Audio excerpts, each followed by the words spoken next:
What's up, everybody? Jason Frausto for TennisUnleashed.net, and welcome to part 2 of our French Open match analysis between Novak Djokovic and Rafael Nadal. To find out exactly how Djokovic beat Nadal at the French Open in 2021, stay tuned because it's coming up next.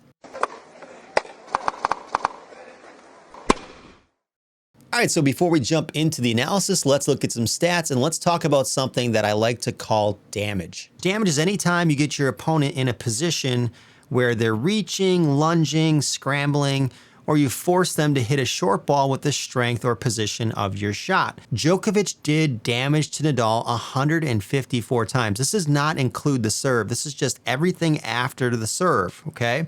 So 154 times he did damage to Nadal. Of those 154 damaging shots, 56% of those for Djokovic were forehands. 44% were backhands. That's pretty common on the ATP Tour because we know players can hit their forehands bigger than their backhands.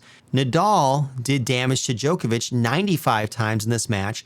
61% of those were forehands and 39% of those were backhands. It's so tough to play Djokovic because he can do damage more evenly from his forehand or his backhand. He's always more even typically than most of his opponents, especially somebody like Nadal with such a big forehand. All right, so here we are in the first point, taking a look at that Djokovic backhand and how good it is. Let's let this play once though in real time.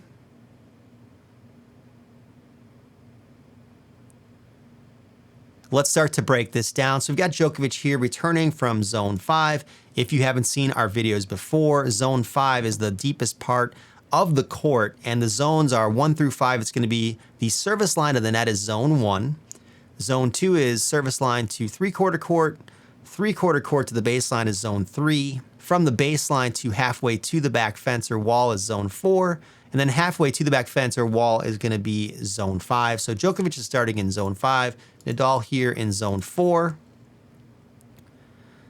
Nice serve. Not placed as well maybe as he wants as far as, getting it closer over here to the tee, right? But Djokovic attacking well and not getting necessarily the depth maybe that Djokovic would typically want or get, but he gets zone 2 and gets it on him pretty quick with the pace, right? That forces Nadal onto his back foot right here, which for most people is defensive, but he's really kind of mastered being aggressive from these positions. So he takes him just right away. He's like, okay, I'm not going to maybe hit this super deep. And Nadal hits this and just has him angling off the court.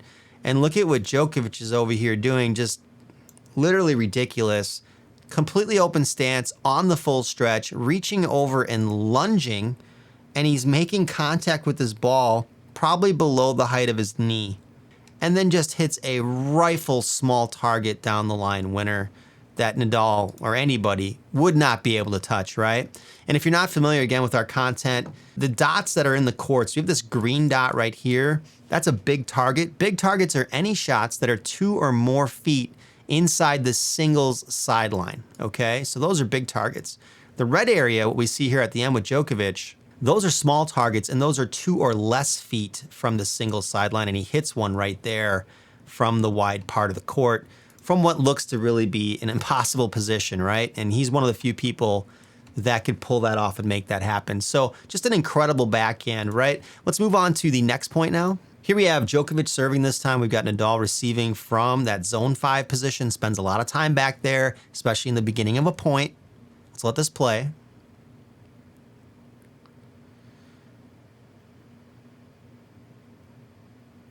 So let's break this down here real quick. What we have with Djokovic, the wide serve, it's a second serve.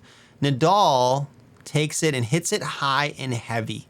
His goal with this ball is simply to loop it up as high as he can over the net so that when it hits Djokovic's side, right, that it hits and it hopefully bounces for Nadal and gets above Djokovic's shoulders. He does damage that way, right? You can do damage a few different ways, right? You can do it with pace, you can do it with height, and you can do it, through the length of your shots. So on this one, Nadal is trying to get it up, but Djokovic knows that this ball would go higher if he let it, so he takes it early right here. And because he's so good on that backhand side, he can take these early and get aggressive, and he does. And the shot doesn't even have to be that deep because he's moving Nadal from one side of the court to the other, and he's taking the ball early, so he's taking his time. And because he's taking that time and moving him, He's got him scrambling here on the dead run. And one thing that's interesting about this one is look at Nadal's footwork pattern, right? We talked about that zone 5 positioning. He came from zone 5 on this shot, and he's ending up having to move quite a bit forward to play defense, which is uncomfortable, right? It's not a movement we normally make. He hits shorter here. This one lands in zone 2. And Djokovic here sideways with the body, moving forward with his feet. He's getting into the ball, leaning on it a little bit, and just rips it behind him with that backhand. Again, he hits it flat at the right times. Beating Nadal on clay, we talked about it in the first part of this series. You're not going to just do it by just hitting missiles. You have to hit the right shots at the right times, and this is the right shot at the right time. And just one quick little bonus stat for everybody. Djokovic had 46 counters in this match, and Nadal had 44 counters. So Nadal had a lot more opportunities to counter Djokovic because Djokovic did damage a lot more frequently than Nadal, but Djokovic still had more total counters. And a counter would be a situation like this where Nadal is doing damage and hurting Djokovic, right? He's got him bending over on the dead run, and Djokovic counters and hits a winner. And that's one way that you can counter. You can counter and hit a winner, which is pretty rare. You can counter and do damage back to your opponent, and you can counter neutralize. And Djokovic had more total counters in this match. So it's absolutely incredible. Less opportunity to counter, but still ended up with more total counters. So we know that one of Djokovic's biggest strengths, right, is that return to serve and his ability to get returns deep. We saw that in the Australian Open men's final against Daniil Medvedev, where he put something like 46% of his return to serves deep in zone 3 against a good server in Medvedev.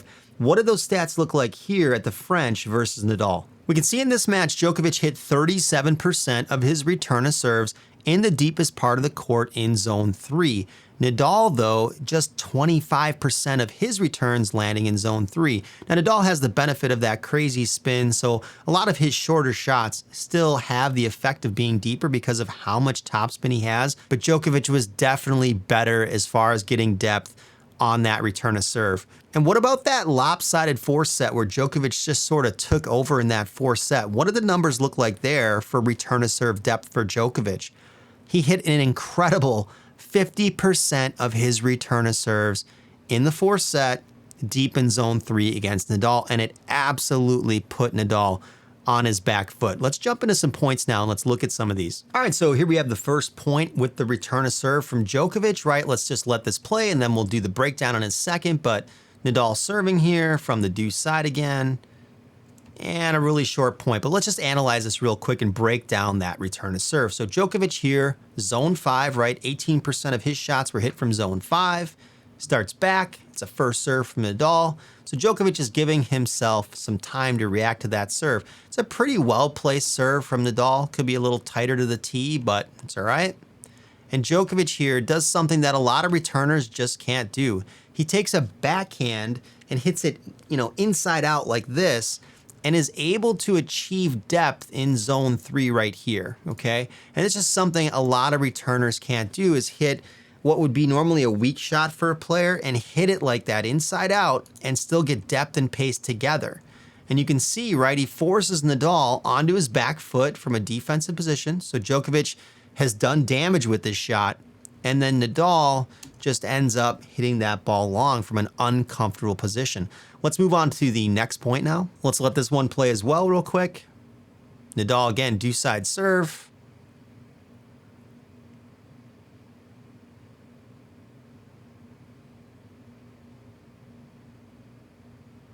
Let's just break this one down here real quick. Djokovic again, zone 5 return position. Nadal deuce side serving, giving himself time. This looks like a little bit more of a second serve, but he kind of steps over, gets close here to the tee, right? And hits an incredible return for having to move that much from this deep in the court, from back in zone 5. Gets zone 3 depth right here and has Nadal scrambling. Nadal had just seen, he's seen some of these inside out backhand returns from Djokovic. He's not expecting a down the line from a bad position. And that's exactly what he gets deep in the court. Zone 3, he scrambles and reaches. And this is towards the end of the match. He's pretty much tapping out, honestly, at this point. Djokovic steps around. Nadal hits that hook forehand.